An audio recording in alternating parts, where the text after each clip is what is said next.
नमस्कार मु doctor Manorama Mahanti IMD Bhubaneswar पूरा ओडिशा राज्य उदर ब्रीफिंग कर देखिए गत 24 घंटार रेकर्ड तेज राज्यर अधिकांश स्थान में हल्का मध्यम वर्षा रेकर्ड कर सहित दुईटी स्थान में अति प्रबल वर्षा रेकर्ड कर 8टी स्थान में प्रबल वर्षा रेकर्ड कर सर्वाधिक वर्षा रेकर्ड कर देवगढ़ ठारे बारकोट ठारे 162.2 मिलीमीटर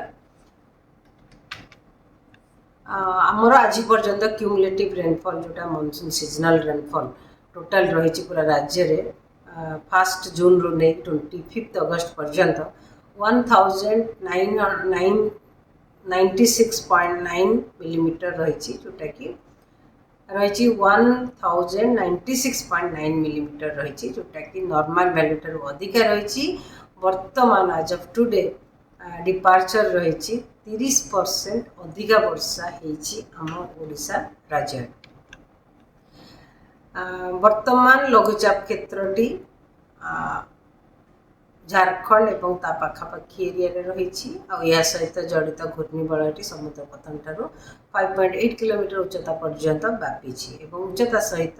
दक्षिण आड़ को ढली रही आगामी 24 घंटा मध्य झारखंड रे प्राय पश्चिम उत्तर पश्चिम दिग को गति कर संभावना रही आगामी 24 घंटा राज्य में अनेक स्थान में हल्का मध्यम वर्षा रही संभावना रही मोस्टली गोटे कि दुईटा स्थान में प्रबल वर्षा होपे जमीक सुंदरगढ़ झारसुगुड़ा संबलपुर बरगढ़ जिले में गोटे कि दुईटा स्थान में प्रबल वर्षा होबार संभावना रही 26 तारीख राज्य में हल्का मध्यम वर्षा किसी स्थान होबार संभावना रही किंतु प्रबल वर्षा होबार विशेष संभावना नहीं 27 तारीख रे राज्य में किसी स्थान में हल्का मध्यम वर्षा रही सहित मयूरभंज केउंझर जिले में गोटे कि दुईटा स्थान में प्रबल वर्षा हो पाए और सुंदरगढ़ मयूरभंज केउंझर जिला सहित उपकूलवर्ती अंचल जिला गुड़िक गोटे कि दुईटा स्थान में वर्षा सहित बिजुली घड़घड़ी होबार संभावना रही 28 तारीख रे राज्यर अनेक स्थान में हल्का मध्यम वर्षा सहित प्रबल अति प्रबल वर्षा मयूरभंज केउंझर जिलार गोटे कि दुईटा स्थान में होबार संभावना रही प्रबल वर्षा रही संभावना रही बालेश्वर भद्रक जाजपुर सुंदरगढ़ अनुगुल ढेंकानाल कटक जिले में गोटे कि दुईटा स्थान में प्रबल वर्षा होबार संभावना रही सहित उपकूलवर्ती अंचल जिला गुड़िक वर्षा सहित